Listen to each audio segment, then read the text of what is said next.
In this video, I'll create a 3D model from a 2D design. I'll start with this 2D drawing, showing the top, front, and right side views of a coffee mug. Before I get started, I'll select the 3D modeling workspace. This gives me easy access to the most commonly used 3D modeling tools. Now I have the solid, surface, and mesh tabs available on the ribbon. For this video, I'll use tools available from the Home tab.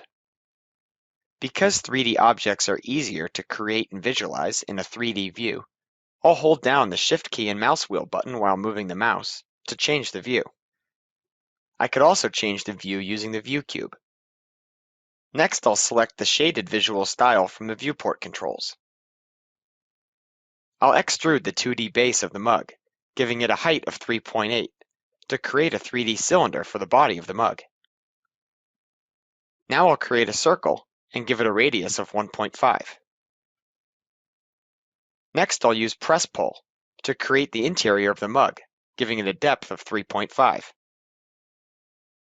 Notice how Press Pull subtracts the center of the cylinder. I'll select 3D Align, select the center line of the 2D handle, and press Enter. I'm going to copy and align the 2D handle to the 3D mug. I'll select two base points along the center line of the 2D mug. I'll press Enter to continue through the third base point.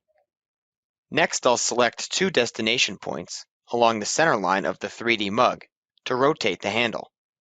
For the third destination point, I'll select the end point of this center line to locate the handle to the mug. To complete the handle, I'll select Sweep to sweep the profile of the handle along the 2D path. And finally, I'll orbit around the 3D mug by holding down the Shift key and mouse wheel button.